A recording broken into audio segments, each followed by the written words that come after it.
इससे पहले टीवी9 के शो सत्ता में हमने कल ही संदेश खाली के गुनहगार शाहजहां शेख के काले साम्राज्य पर एक रिपोर्ट आपको दिखाई थी और यह बताया था कि बंगाल और देश जितना शाहजहां के बारे में जानता है वो उससे बड़ा विलन है। आप देखिए एक बार। वाम शासन में एक मामूली सा गुंडा रहे शेख शाहजहां को संदेशखाली का मिट्टी में आखिरकार ऐसा क्या मिला था जिसके चलते वो हरी भरी जमीन को फिशरी में तब्दील करता था।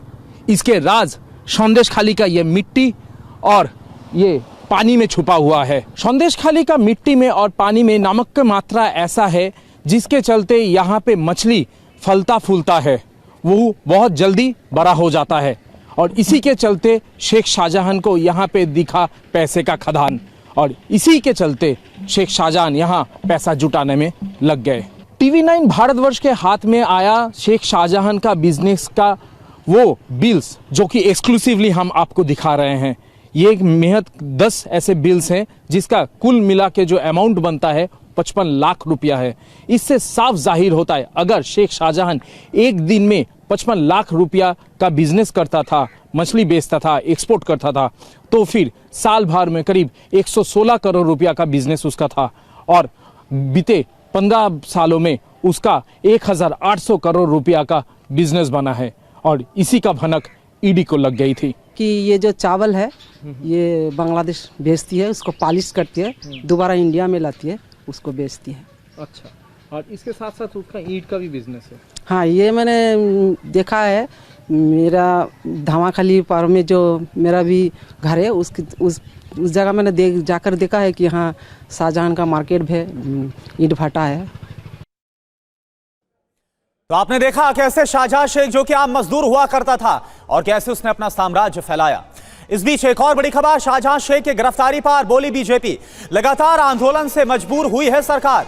आंदोलन की वजह से शाहजहां शेख की गिरफ्तारी संभव हो पाई है। तो बीजेपी की तरफ से कहा गया कि लगातार उनका प्रोटेस्ट, महिलाओं की तरफ से प्रोटेस्ट, जो आंदोलन चल रहा था संदेशखाली में, इसका असर पड़ा, दबाव पड़ा सरकार पर और यह गिरफ्तारी हुई।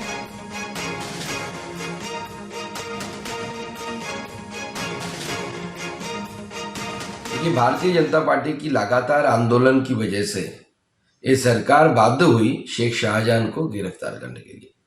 पहले से तो ये सरकार डिनायल मोड में था, एक्सेप्ट ही नहीं कर रहा था कि ऐसा कुछ हुआ है।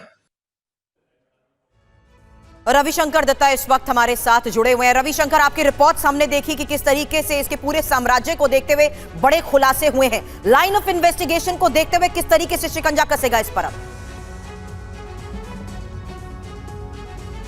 देखिए, शेख शाहजहां का आने वाला दिन बार बार कहा जा रहा है, बंगाल के अलग अलग मीडिया चैनल्स में देख रहे हैं, शेर जो है वो गिरफ्तार हुआ है। कैसा शेर? एक जो चूहा बिल में घुसा रहता है उसको गिरफ्तार कर लिया, संदेशखाली का शेर कहा जा रहा है। ऐसा कुछ कौन सा तीर मार लिया शेख शाहजहां ने, उसको शेर कहा जा रहा है। आने वाला दिन उसका बहुत खराब होने वाला है। इसका कारण ये है एक के बाद एक केसेस है। नहीं, लेकिन देखिए रविशंकर एक बात आपसे समझना चाहूंगा, 2019 में लोकसभा चुनाव के बाद बीजेपी नेताओं की हत्या का इस पर आरोप लगा और चार्जशीट में इसका नाम नहीं था।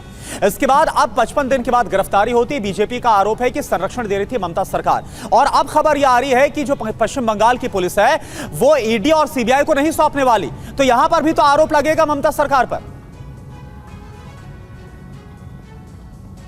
देखिए, ये तो लॉ एंड ऑर्डर का मैटर है, क्योंकि अकॉर्डिंग टू अगर लॉ चले, पुलिस, पश्चिम बंगाल पुलिस के पास ये पूरी जिम्मेदारी है, ये पूरा उसका पास अथॉरिटी है ताकि वो अपने केसेस जो है, जो 49 एफआईआर के बाद हो जा रहा है उसके बारे में इन्वेस्टिगेशन करे। इसके बारे में कोई क्रिटिसाइज नहीं हो सकता कि क्यों वो ईडी को नहीं देंगे, सीबीआई को नहीं देंगे। हो सकता है स्टेट पुलिस वहां पे उनको अलाउ कर दे, ईडी और सीबीआई को, कि उनके कस्टडी में आके, स्टेट पुलिस का कस्टडी में आके वो पूरा चीज को वहां पे पूछताछ करे, फिर चले जाए। लेकिन ईडी जो मामले की इन्वेस्टिगेशन पर आप नजर बनाए रखें, क्योंकि अलग अलग केसेस हैं जिसके तहत अब कानूनी शिकंजा इसके ऊपर कसता जाएगा। आगे भी आपसे लेंगे अपडेट। शुक्रिया।